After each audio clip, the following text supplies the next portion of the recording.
Welcome to another Word of Torah. I'm Rod Bryant, along with Moshe Avrahams. We are delighted to be able to bring to you this great opportunity to study the Torah or study Hebrew by studying the Mm, Torah. It's sort of a deep dive into text, and it mm. takes us a while to get through. We're only in chapter 7, and we've been doing this well over what, a year or two? It's been a while. Yeah. It's Yeah. remarkable I've how lost much, track. yeah, I Just know been having how fun. much time is that. So just to remind you, if you're with us, be with us for the long term. You'll learn what you Mm, haven't caught up with. Go to the beginning and catch up so that you can learn your alphabet. Very, very mm. important. And also, don't forget to subscribe right there and hit like. Bing. Remember, Moshe has his own YouTube channel. It's youtube.com/ Word of Torah. And you can get a hold of him through his email, Moshe teaches at jamel.com. That's the Jamaican version. Jamel. Jamel, man. Did you see the body cam video of the police officer at the window of a car? And there's a lady there, clearly intoxicated. And he said, Ah. "You appear intoxicated." She goes, "I'm not intoxicated, I promise you." And he says, say the alphabet starting with the letter M." And she goes, "Okay, Malavet."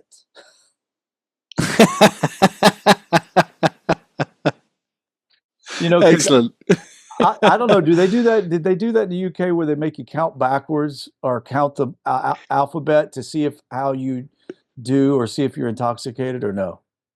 I, I think they have all of these kind of similar to the finger on the nose and the Right, right, walking on right, the right, right, line, but right. I don't think they do the Well, backwards alphabet that because that nobody one. learns the alphabet backwards here. Well, So I not did see one backwards, guy. not backwards. Yeah. Just say the alphabet starting with the letter M. And she goes, Yeah. Malafet. Yeah, It's a challenge. When you did it, I was thinking, can I do that? I I did see know. one American guy being pulled over, and the police officer said, "Can you say the alphabet backwards?" And he goes, "Oh no, man, I couldn't do that sober." And No, it's that like, would be okay, right, that. Yeah, we're that doing would the be me. breathalyzer. So we're in chapter 7 of the Yeah, Torah portion of Genesis, and turn to it, and we'll be able to see where we're at. yeah. We Chapter so 7, we're in the verse we're in verse 22. right, absolutely. Last time I think we finished, we were talking about the word vayigva, Hmm. and vayigva was an unusual way of to say to die, which was reserved for this catastrophe of the loss of all life on Earth, Right? of the flood, and then also for specific characters among the patriarchs.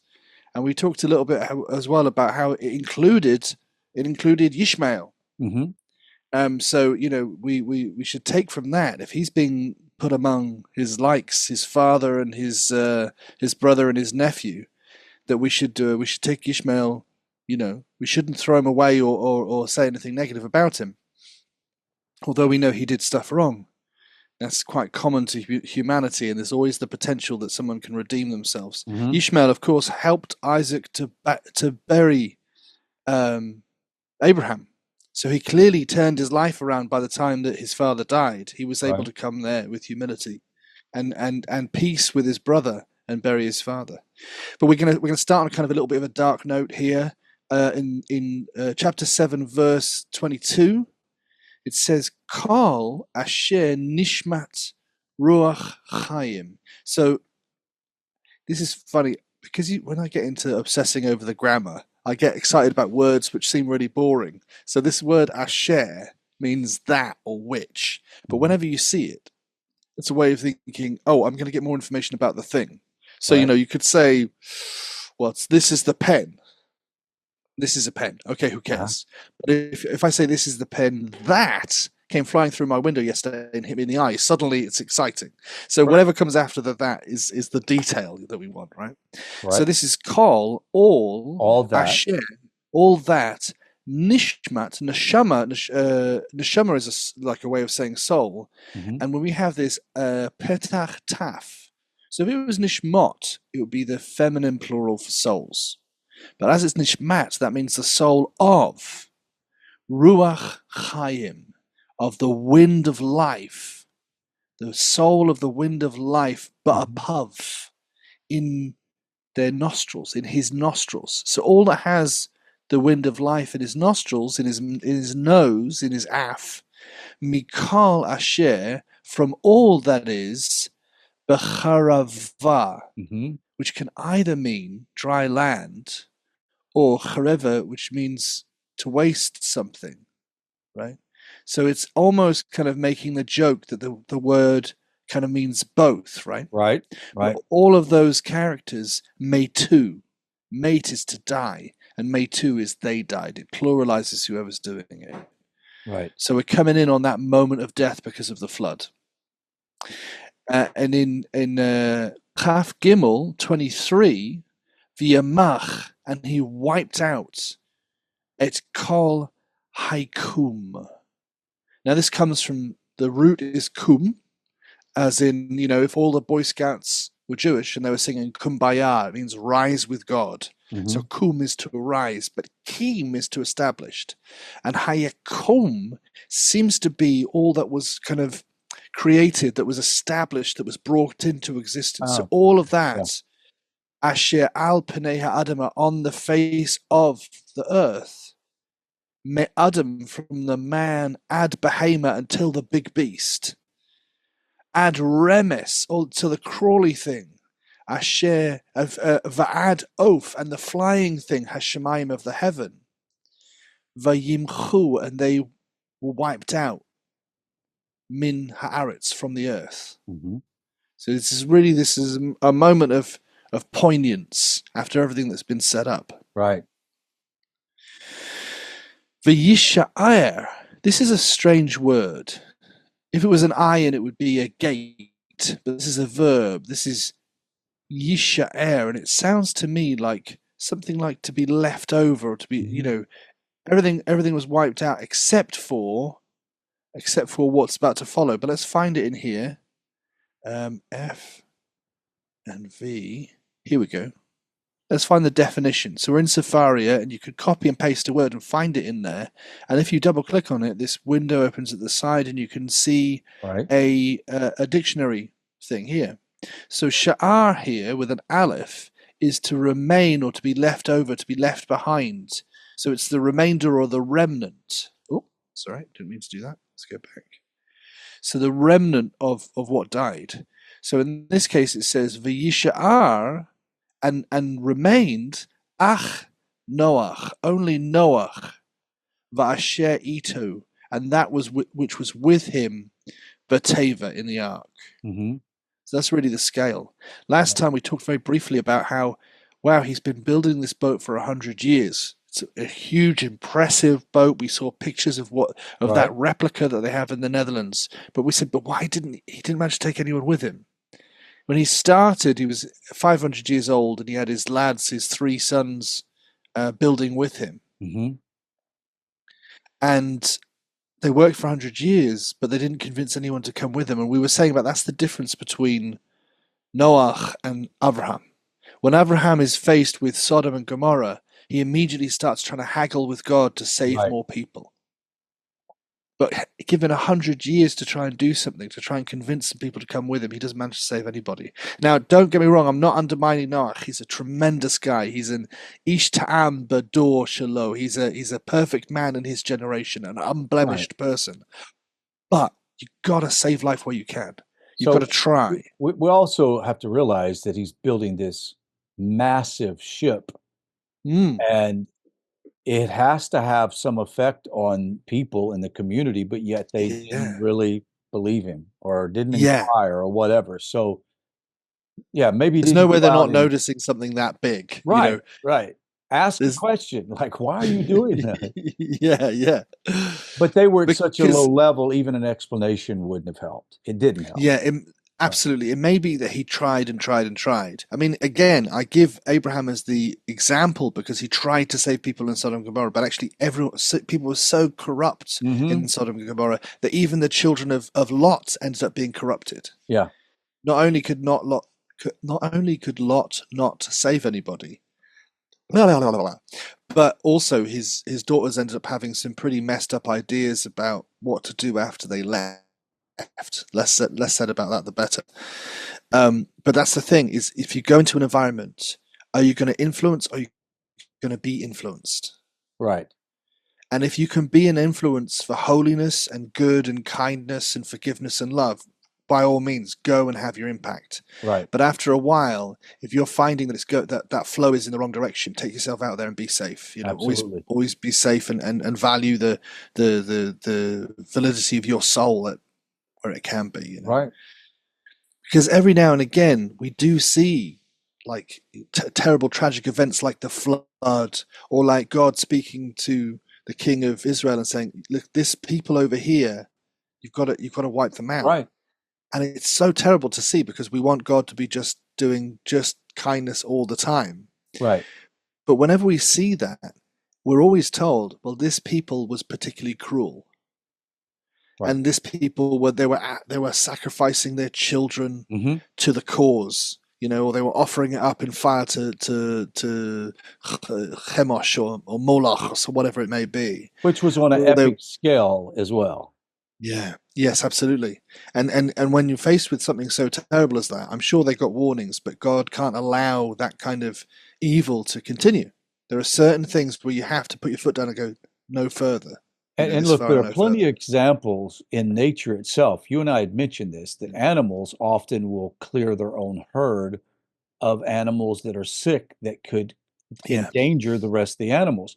When someone gets cancer, God forbid, but they're radical about destroying the tissue that's cancerous and removing it. But that's the thing.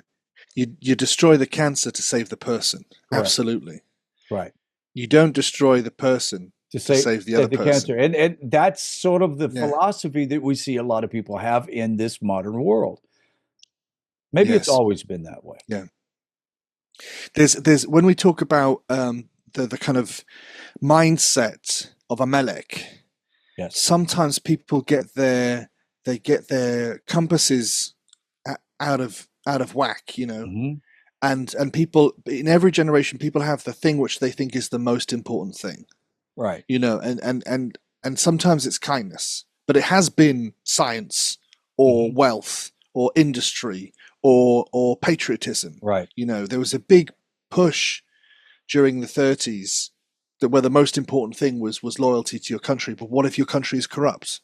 Then you're in danger of going down a bad road for the sake of that patriotism. Mm-hmm. What if your science is corrupt? What if chas v'sholem, some European country starts experimenting on people that they've captured from within their own borders? Right. Well, then that can't be the ideal anymore. You right now, I don't want to get too political, but there are people who are talking about human rights as the most important ideal. And it's very important. It is. But one mistake that a rabbi pointed out to me is human rights and human responsibilities should be tied together. Mm-hmm. Right. So he gave the example of, do you remember terrible murderer Anders Breivik? Anders Breivik. I think it was. Say that again. Oh, sorry, Anders Breivik. He was. Okay. He was a murderer in Norway, and he was he hated left-wing people. So he did this complicated terrorist activity, and then he was put in prison. He was caught, and very sadly, a lot of people died. And after a while, he was in prison, and he said, "I should have access to the internet." And he applied to the International Court of Human Rights because he believed that having access to the internet was a human right. But we're talking about, why are we caring so highly about the human rights of this murderer? Why are we trying to get him as comfortable as possible? Why are we giving him access to the internet where he can spread his terrible ideas? Right. Sometimes you have to say, okay, there are other things to balance this against, Right. And so what the Torah tries to do is it tries to provide a moral framework which is timeless. Right. But in every generation. Right. Go ahead. In every generation, whatever becomes the most important thing, people will look in the Bible and try and find something that conflicts with that ideal. And they'll be angry at the Bible in this generation for this, or angry at the Bible in this generation. What they're trying to do is they're taking a timeless framework, which is not always going to be popular, and they're trying to shout at God. Right. Whereas so we have to dig down. Sometimes when we see something which which feels uncomfortable, we have to say, why is that there? And what is it doing? And what can Right. we learn from it? Even when it seems uncomfortable. So what is there in that we have to? I've heard it So, stated that people that have that sort of philosophical twist that everything, human rights is the top, which we do believe it's important, and that injustice exists in every aspect, and that even the way we deal with the very evil part of the world, the very negative part of the world, well, we got to make sure that we don't unjustly deal with them, which we believe in those yeah, values. But here's the problem: yeah, without the moral framework of the Torah, then they're yeah, left to have to develop what that is. They have to they yeah. have to find that out. That's why they feel they have a more superior moral ground to stand on when they say we should support the jihadist because Yeah, right. they're This is it. This unjustly is it. being dealt with by Israel, and they it's a twisted view. Well, because their framework is always looking for them. There's definitely a baddie and there's definitely a goodie. Right. And which is, sometimes it's the case, but a lot of the time there's a bit of grey area in both ways. No, of So course. when you look at a conflict, you want to say, well, let's evaluate it morally. We'll see, what is this group doing, what is this group doing, and what are they really doing, not the propaganda that's out there. What are Right. they really doing? And let's judge them based on their merits. Right. Let's not judge them based on, their race or, Right. some obscure thing. And I've seen people who don't want to look at certain extremists morally because they say, well, they of course they have to do that because they're in a terrible situation. But actually, even if someone's in a terrible situation, you have to see, well, what are they doing? Right. I think we've gone. Well, we're I'm treading in, carefully so as not to I, get too political, but but we have to point out that there is a moral proclivity to those people who follow after divine things yes, and good things and kind things, and there is a moral or what they call a moral direction of those people who don't follow that. And they have to develop their own mores, right? Their own counsel. And yeah. oftentimes it's misguided. And that's what we're trying to say. And why did we say that? Well, on one level, there's also this idea that there's that idea of child sacrifice again. Right. If one encourages their children to go and do a terrorist attack which will certainly result in their child's death for the glory of the cause, that's Yeah. you're sacrificing your child. Yeah. And a government that puts their own people in between themselves and danger. Yeah. You're sacrificing. That's human sacrifice, Right. and it's very, very evil. If you're going to have a government, then their first responsibility should be to protect the Absolutely. civilians. Absolutely. So, Okay. We're on let's come back in verse 23, right? Yes, absolutely. So the remainder, v'yishaer, and they remained, ach Noach, only Noach, v'asher ito, and that which was with him, b'teva, in the ark. So it was this ark that saved them. And then we have v'yimach. Now, so yimach is to wipe out. Did we just read this? Oh, sorry, we just read this. I have this for some reason. I have it repeated. That's my fault. Sorry about that. So, and then it tells us again, "V'yigbaru hamayim." Now we had this phrase. We had this phrase last lesson. Before it talked to us about the dying of all of these characters, the animals and the people all dying. It already told us that Yigbaru hamayim, that the water strengthened. But now it's telling us, even after everything died, the water strengthened again. So they keep on strengthening and strengthening and strengthening. We keep on getting this level up of the waters, even after this mass death happened. Right. The Yigbaru hamayim, and the waters strengthened like a gibor, like a champion or a mighty one, al haaretz, on the earth. Chamishim u'me'at yom. Chamesh is 5, like the Chumash. Right. Chamishim is 50. Me'at is 100. So 150 yom, 150 days. It's constantly getting stronger and stronger and stronger. Now, already it was above the mountains. It's already told us it's about the mountains, but it's getting stronger and wilder again. So this is a really terrifying thing to behold. And then it says v'yizkor. Now, people who have prayed in synagogues, especially on high holy days, may know Yizkor as the time when we pray for the remembrance of those lost. Right. And Zakor is to remember. And it says here, V'yizkor Elohim. So because we tend to have that pattern to do the verb first and then who's doing it, especially when it's a future tense verb flipped into the past tense with a tense flipping vav. So like this, v'yi, and then the verb. Often we'll have that first and then who's doing it. So v'yizkor Elohim, God remembered at Noach. Now immediately, I don't think anyone has not had this experience. I think everyone's had the experience. If you see that and you go, he remembered him. Does that mean he forgot him? Like, what does it mean for God to remember someone? Surely it can't be that he just like, oh, Noah, like he's left the stove on. It can't be like that, right? Yeah, Like, oh, I left the tap impossible. on, Right. flooding the water. Yeah. So, of course, no one can exist without God thinking about them. God is constantly maintaining the universe Right. with its mind, because if we're all the dreams of God, what can ever exist in your dream without you thinking about it? Right. Now I've taken something for granted there, but we can discuss that at another point. Yeah, But the idea of the dreams of God, but what it really means is it's not just that he didn't know about him before; it's just that he's brought him to the center of what he's doing. Right. He's going, okay, now it's time for me to focus here on what's happening here.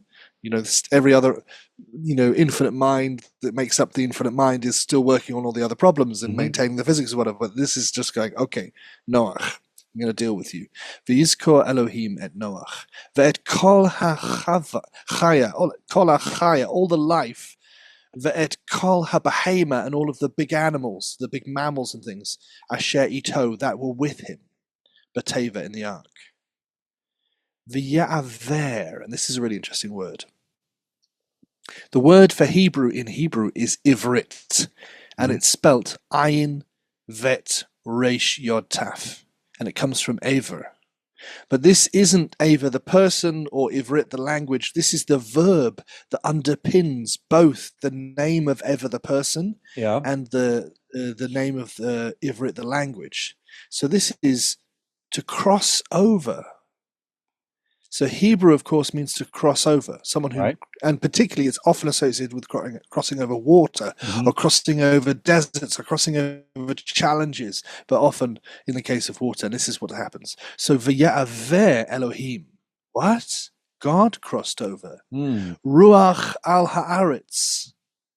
Wind on the land, the earth, right? So it's the Ruach Elohim.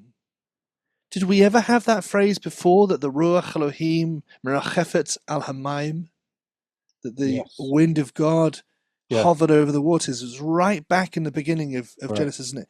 We noticed last time how many times that again and again and again there's these links between Genesis and Noah, much more than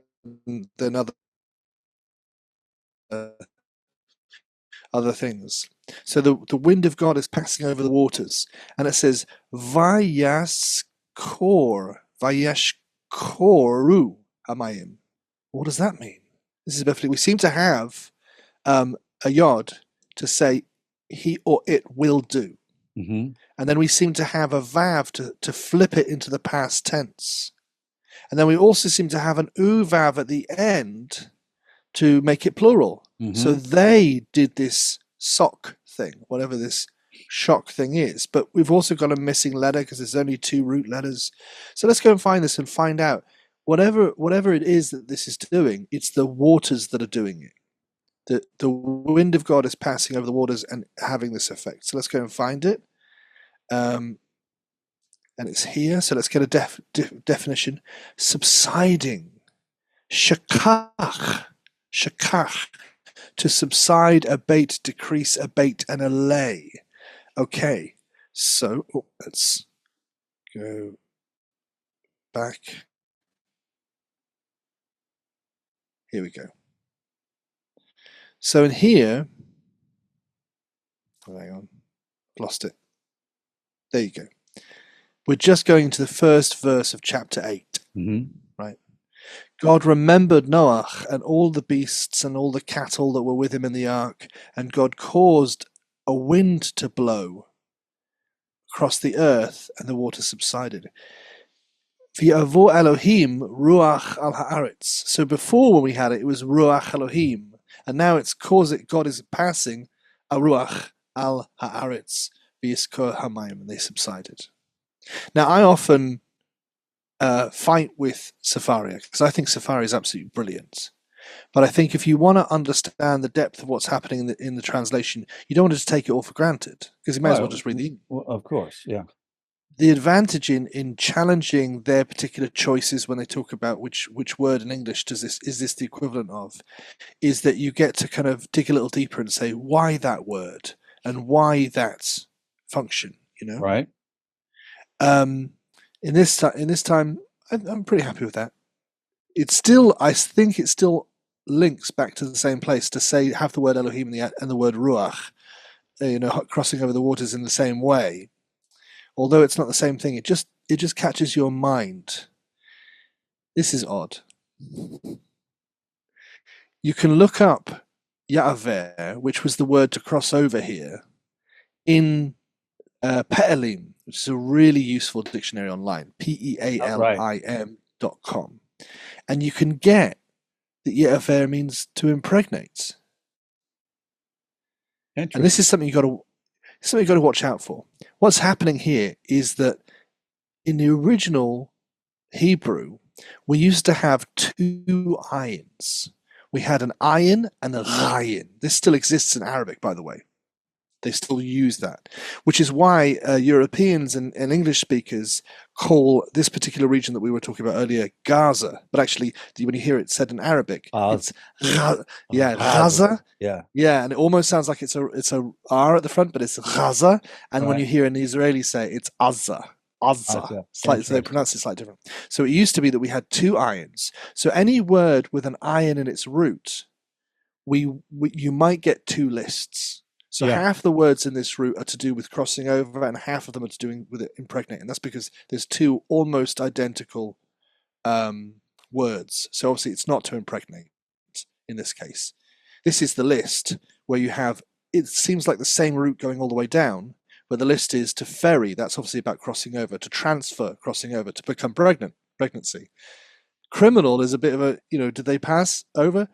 Passage, Hebrew, passing, crime, transit camp, transferring, all of these crossing overs, formally to pass over, after to impregnate. So it's either to impregnate or to pass over, and this is why, because there's two sets of ayin related words. Wow. So it's interesting that it doesn't necessarily have that on all different words, but it can leave you in some interesting positions when you're coming to translate for yourself.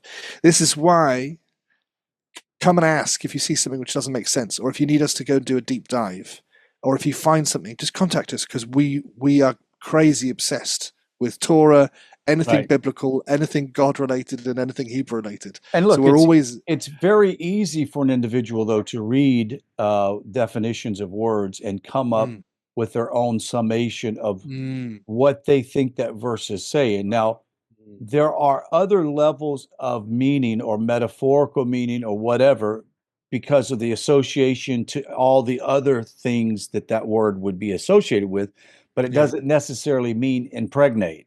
It means, absolutely. But there is something associated, and you could sort of, take it apart a little bit and look at it, but don't come up with a whole belief system based on an assumption. It's just not it's healthy. I've seen people do some crazy things to the Torah. I've seen people, because the letters have names, like the letter Kuf, which is like a kicking K, is also the name of a monkey.